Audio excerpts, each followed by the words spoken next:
What's up, everybody? Welcome back to the channel. You can see I'm working on my A6 again. I'm about to install the high pressure fuel pump piston upgrade so it can pump more fuel for like E40. This is the fuel pump right here. Looks like there's four things hooked to it that I need to take off. These two fuel lines and two sensors at the bottom. This gray one and that black one in the back, and then just got to take these two screws out. So I'm probably not going to do a full how-to on this. There's a lot of videos on it. It's not that hard, especially if you have the tool and a vice grip. So well, an anvil vice. So I have to get to Eurocode first thing in the morning. They're going to give me a P3 gauge. So the P3 gauge has a lot of digital readouts, and I'll be able to monitor stuff like the intake air temperature and the coolant temperature and the boost pressure, and I think it does 0 to 60 times, quarter mile times, and all that. But one of the bigger reasons why I'm getting it is because you can add a sensor to it and it'll read ethanol content in your fuel. So I'm gonna get that, because you see a lot of these videos where people are taking like this vial, putting water in it, and then some E85. It's like they're scientists at a gas station. So with this, I won't have to do. I mean, you can still do that because you want to know what fuel is, you know, what the E85 content of your E40 is, so you know what you're running. But you know, because by the time this sensor, built-in sensor, will read it, all the fuel is going to be in the tank already. So that would be one advantage of doing it to that, because you might want to, depending on what's at the pump, you might want to put more E85 into the tank to make it even out to what you want. All right, I'm gonna get set up and I'll get right back with you guys. So these two upper hoses, probably gonna get some fuel spray. I wouldn't too bad. I think it's this one.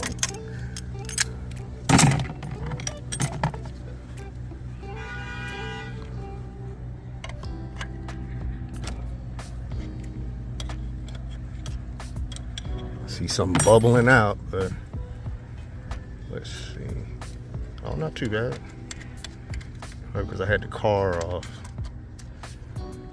Oh, this is a hard line too, so if you do it, don't bend it back, because when you come back down, it might be bent out of place. And then I've seen that happen, and then this right here will be hard to get back on because it won't be lined up, and it could strip. So probably just gonna pull it back a little bit like that once I get it loose. But let me see, might need both of my hands for this next part.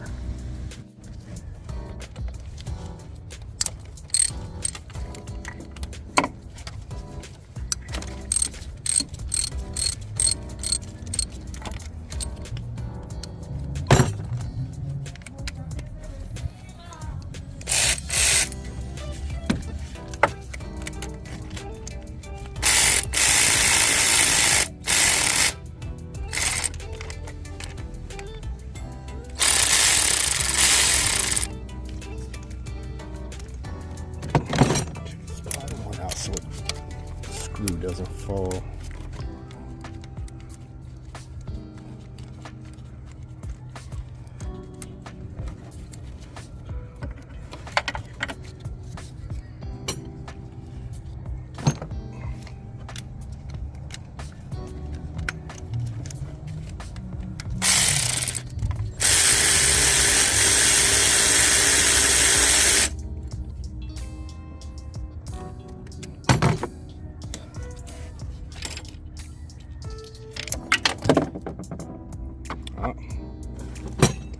Piston fell out. Oh, it's right there. Just happened to fall where I can get it. But that's it right there. It's got this little groove that needs to go at the bottom when it goes back in. Looks good.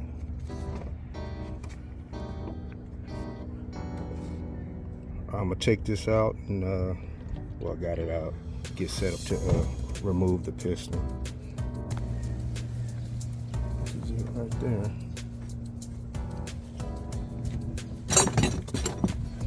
Show y'all how this tool is going to go on. This tool is going to fit in these two grooves right there. I'm going to take it apart now. We'll get set up. All right, you guys. Just want to show how this comes apart and goes back together.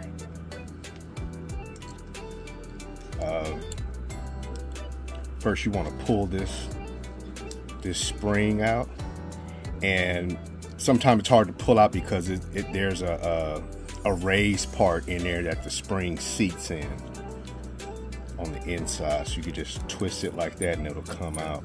And then this whole rod will come out too. So just pull it, it'll come out like that. And then this comes apart, but when you first take it out, you can see that this raised part right there is sitting in here. So sometimes people have problems getting that out because I don't think they realize that that's sitting in there like that. So, but what you could do is just take a small, sorry if I wasn't in focus, but you could just take a small flathead right here and turn it out like that. You'll probably have to go around it, but it'll come out. And then this is where the tool goes after that. You can see those two notches right there and on here. So that'll be like that. And this is tough. You're gonna have to use a vise. And I had to use a breaker bar actually. This thing was on there tight. But once you get it loose, it'll come out easy. I think it's because it's on there tight, but also I noticed there was a buildup. There was a buildup around here and on here, and I think that might be stopping it from turning too. But once you get it loose, it like loosens up pretty easy. And then this right here has a rubber O-ring around it, so you could use some pliers to pull it out, but you'll probably want to put like a rag or something around so you don't mar this up. But I already had this kind of loose. So, and then this comes out. Be careful of this too. This has a little notch so it can go right back where it's supposed to go. And then this is the old bore, and this is the new one, or cylinder, whatever you want to call it. And you can see this old one has a smaller hole because the piston is smaller. As you can see, this is the new one. The new one fits in there, doesn't fit in that one. You can see the old one has all this room, but it fits right in the new one. I mean the old one. And then so let's lay this out how it goes.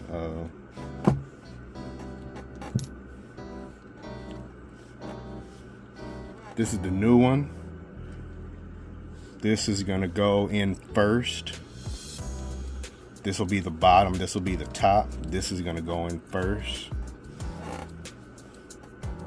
Then you're gonna put your piston in, because being that the newer rod, the piston bore right here is bigger, whereas the old one is the same size as the smaller part right here, all the way down.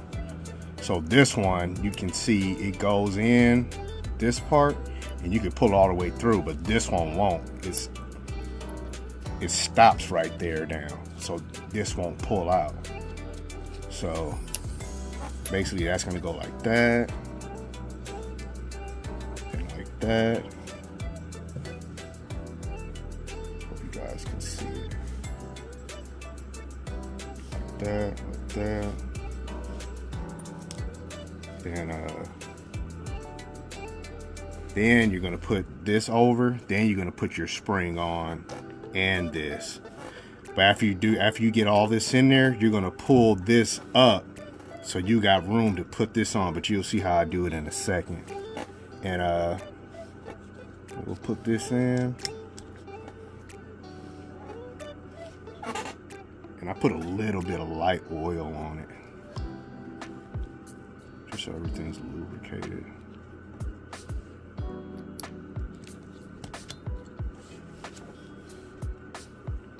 And just be careful with this because you can see that little seal right there. You don't want to mess it up. So just come down straight as possible and push down. And then it has, you can see that rubber O-ring on the outside. So I just put some a little bit of light oil around that too. And you just push down. And that's it. So now after that, you want to pull this piston back up. Just pull it up until it stops. Then put your spring back on. Remember, it has this raised part right here that it fits onto. So you just kind of turn it, make sure it goes on. And then you'll take the snap stopper right here. You want to push that back into the spring, seated how it was before.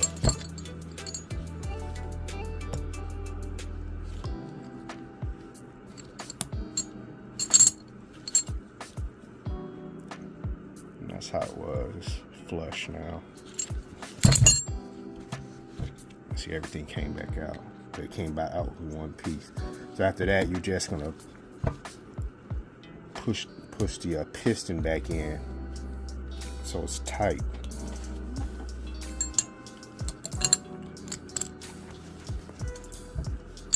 Put that back on. Put this back over. And this little recess right here, it fits over this part right there, so it holds everything together.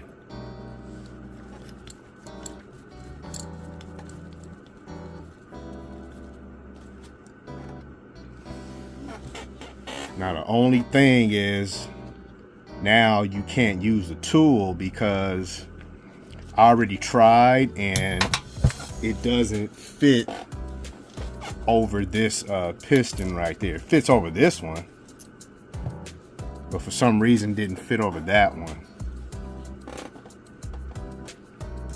So what you can do is take a screwdriver, like a flathead, and this is how some people do it without the tool anyway. But you just take a flathead and put it right here on that recess and hit it so it's tight. So that's what I'm gonna have to do. So what I'm gonna do now is I'm gonna go ahead and put this back on the car, and then we'll start it up, and we'll go from there and see how things go with it. Make sure there's no leaks or anything. And this is the this goes on here like that. This is the part that came out. When you put this back in, of course, you just got to make sure that this is at the bottom and it seats into the groove it was in. I'll probably put some of this assembly lube to kind of make it stay up in there, or I'll just put it on like this and make sure that groove is lined up going in there. Real quick, I gotta dial back what I said. I thought this didn't fit, but it does. So you'll have to take the spring back out, put this back on, and just tighten it up like that. And then after you get it tight, you know, you'll put this back on how it was before, and assemble it and get it ready to go back in the car. So you can tighten it with the tool, or if you want, you could do it how I showed you before, put this all back together and just use a screwdriver method. So either way. But this is the 034 tool and 034's HPFP piston. So I think the Autotech one doesn't fit or something. I saw a video on one and this tool didn't fit back over it, but you could do it like this. Take this spring back off, tighten that, and then go from there. Right, you guys, I'm back. It's actually the next day now, but I went ahead and got this together last night and it got late, so I just went ahead, took my time, cleaned everything, and just got it back together. So let's start it up.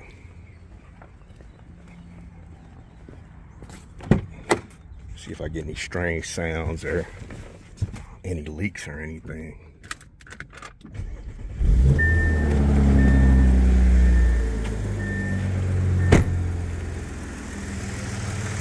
Right on. Just because I had opened the door a few times after I put it together, so the system was pressurized already. But so far so good, no leaks, no sounds. I've seen a few videos on these when people put this back together that it makes a loud tapping sound for a minute. But so far going over this car, it's like everything has been in good condition. The previous owner kept good care of it. And let me turn it off. Sounds good, man.